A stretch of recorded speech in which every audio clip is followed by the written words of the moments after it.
Hey everybody, welcome to the last podcast episode for 2018. How's it going? I got a lot to talk about in a short amount of time, as I only run my episodes 15 minutes long, just about, and not really kind of go too crazy with hour-long podcasts. I may up the timing, but for right now, 15 minutes seems to work. So anyways, guys, welcome to another episode.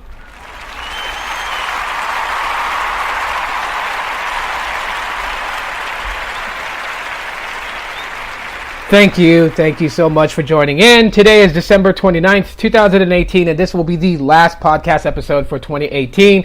As the next time you get another one, it will be next year. And so real quick, I just kind of want to let everyone know that has Google Fi, if you are looking to create photo albums right now, if you're a Google Fi member, there is a game in the application, in the Google Fi app, that allows you to play a game that's like a dinosaur jumping over pine trees and other obstacles. The point of this is that if you play this game, you will be given a code. Oh.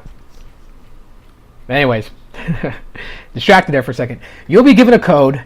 That code basically gives you a $9.99 credit off creating a photo album. So you can create a softbound book or a hardbound book of your choosing. Softbound for 20 pictures is $9.99. For a hardbound is $19.99. Each page of photos after that is 35 cents a print.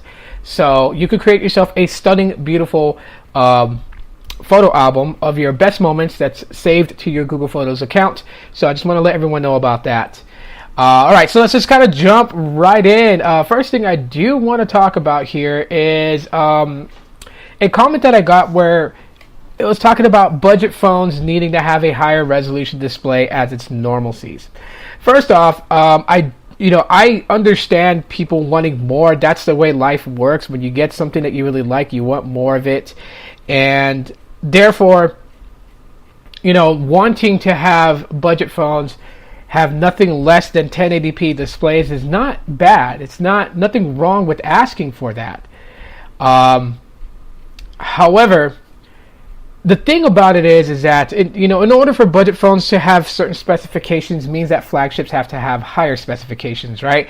OEMs don't want to close the gap distance between a budget phone and a flagship phone. They want to keep that gap there, because if you're wanting to have higher amount of storage, higher amount of processing power, higher, faster processing speeds, like super high res display, they want you to go after their flagships. They want you to spend more money to get the flagship rather than getting the budget phone. So the budget phones, they make enough to entice you to look at their brand, how they make their phones and whatnot, so that way they can pull people in. But then when you want more, when you crave more, then they're like, well, you're choosing budget, so that's why you're only getting this. If you choose our flagship, you'll have all of this. And that is called marketing, people. That is how it's done. Personally, when it comes to displays, I really don't make that as a full yes or no for me when it comes to a certain phone. As there is a video that was put out that we don't see in 4K, and it was a great video explaining the dynamics of screen resolution. And let me see if I can find the YouTube user so I can basically have you guys we'll reference it, so have you guys go there. So let me see if I can find that video, and it is from YouTuber, let's see, that's one thing I hate when people snatch other people's videos and then use it on their channel. But anyways, so the YouTube channel is called Knowing Better. And so he kind of breaks down 4K resolution, says that we don't see in 4K, so that's why it's not a very huge deal to have a 4K display, to have a 4K TV. He breaks it all down, so definitely go check that out so you guys understand how this works. And I know some people are stubborn. They're not going to believe it. You know, they're gonna believe that they can fully see things in 4K, and it's not that way. And I want people to understand that. So that's why when you see YouTubers use a certain phone, they're like, wow, I can't believe this phone is a 720p display. Look at the display. It's crisp, it's colors, it's vibrant, and da-da-da-da. You know, it's not really so much on that aspect that it has to be a 4K screen in order to have that type of crispiness to the display. It's the type of panel that's used, whether it's an LCD IPS display, or if it's an AMOLED display or a Super AMOLED display. There are different types of display panels, and they display things a certain way regardless of the resolution of the display. So even a 720p display can look really good for it just being half full HD. I just want to put that out there. So yeah, definitely do your research. You know, there are places that you can go to look at these phones, Best Buy being one of them. They have the phones on display. You can go and take a look at them, play around with them. I know for their prepaids like Boost Mobile that are, you know, in box, sometimes their best-selling Boost Mobile phone, Best Buy will put it on the display for you to play around with, but usually it's just unlocked devices, and then carrier like full carrier phones, they have on display for you to play around with. But nonetheless, you know, if you're on the fence about a certain phone, if you want to know how the display looks, go in person and check it out. Nothing wrong with that. I'm sure Best Buy would love to have you guys go inside their store and play around with their phones and look around and whatnot, because, you know, that gives them a chance of possibly even making a sale. And that's exactly what they're trying to do. Yet it gives you the opportunity to play around with the phone, to see how the phone is going to perform and function, just by doing simple tasks like taking photos and browsing the internet and playing a video, playing music. You can run as many things to see how many apps running, you know, simultaneously would it take for it to actually bog down the phone and slow it down. And so anyhow, on other news is that I expanded my Google Fi account into a family plan. So I'm going to let you guys know how that kind of works out. I'm not really going to be focused too much on services, because I've said that in videos on my YouTube channel about how Google Fi service has been. But I'm just going to give you guys kind of an idea of what it's like to kind of have like a family plan. And I'm going to let you guys know my unorthodox version of having a family plan, all detailed on YouTube. So be on the lookout for that video when that video drops. That will be like in the next week and a half or so. I'm definitely going to let you guys know about that. So with that, there's some class confusion going on around that I really want to kind of clear up. Okay, I really want to kind of clear this up. 5 gigahertz Wi-Fi signal that, you know, certain smartphones have the ability to connect to your Wi-Fi home router is not 5G. I really got to emphasize this because people are getting those confused. 5G Wi-Fi signal, technically it's 5 gigahertz Wi-Fi signal. Wi-Fi routers have 2 signal channels. One is a 2.4 gigahertz signal, which is for a more broader connection, so you could be like 200 yards away from your Wi-Fi router, hypothetically speaking. And but it has, you know, slower data deliverance, whereas 5 gigahertz signal has a faster data deliverance from your Wi-Fi router, but it can only go a shorter distance of like maybe 100 yards away from the Wi-Fi router versus 200 yards with the 2.4 gigahertz signal. I really want people to understand that so they're not confused. There's a lot of people like mobile smartphones. You don't have to be a geek or a nerd to learn this stuff, but people are kind of getting the two confused. The same as people are confusing Wi-Fi to mobile data.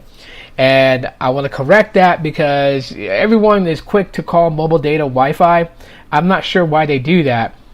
But here's a scenario, because I've talked to somebody about this and they were like, it's the same thing. They should know it's the same thing. They should know. Technically, it's the same thing. No, they're not going to know. So say you have an issue connecting to your mobile network through your mobile service provider, and you go to technical support and you're saying, I can't connect to Wi-Fi. My Wi-Fi is not working. The tech support agent is not going to know that it's your mobile data because you're saying Wi-Fi. He's going to think your phone's not connecting to the Wi-Fi router. The antenna in smartphones that connect to the Wi-Fi router are not the same antennas that connect to the mobile network. So he's going to service the Wi-Fi antenna and not troubleshoot why the mobile data is not received to your phone. That's why people need to stop calling mobile data Wi-Fi. Even though it does the same thing, it is not the exact same thing.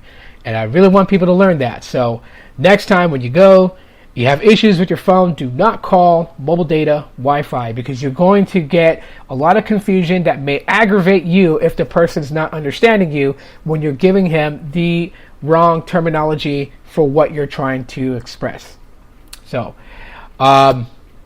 yeah. Anyways, kind of moving away from that. So I did put out a video talking about how 2018 was a very boring year. And some people agreed, some people disagreed. No big deal. That's why this world works great. You can agree to disagree at times.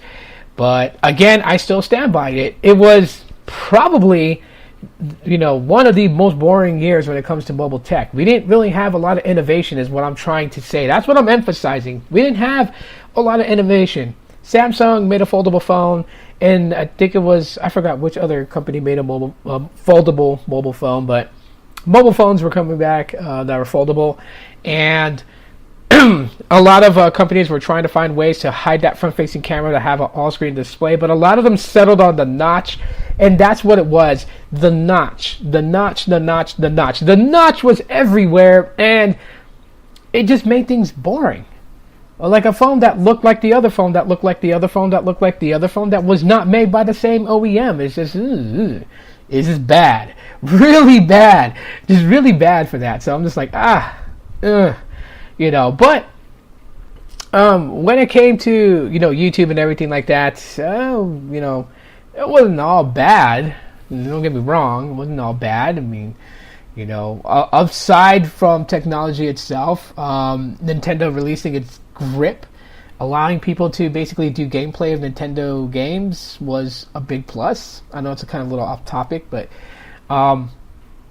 there's just a lot of things that I kind of went around, but a lot, I just want people to understand that when I make videos and I offer my opinions about how I view things, it's how I view things. And people will see things differently, and that's entirely okay. I want people to understand that it's entirely okay to voice your opinions. I welcome them, because without that, there's no reason to have a conversation, right? Not always does everyone have to agree with everything that somebody says, and that's the whole point behind it. But yeah, I do feel that 2018 was a more boring year. I hope 2019 is a much more exciting year. Maybe we get some new things and start to see a little bit of that innovation that we've all been craving, because that's the one thing we can all agree on. We are craving new ways of doing things with smartphones. Just like I feel like that Android is so boring and that they need to do a facelift and change the way that Android looks. We need something new. This, I've said this regarding the Moto X4, and this is the last topic here before I close out. I like my Moto X4. I really dig it. It doesn't need to have the 18:9 aspect ratios and none of that stuff. It forms and works very well. Nice compact phone. I love it. The 9.0 update hasn't affected my connection with the Sprint side on Google Fi or the T-Mobile side. But the one thing I don't like about 9.0 is the way when you move up for your applications, how it just kind of gives you the recent apps. I don't like that. It should populate the recent apps for you to, multitask.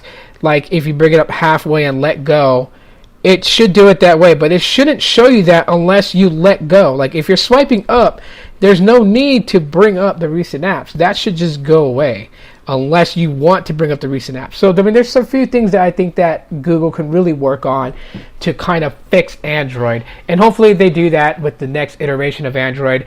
Also, focus on Android messages. Make that one better. Duo is kicking butt out there, so everyone's loving Duo for video calling. So leave that as it is and get rid of the rest.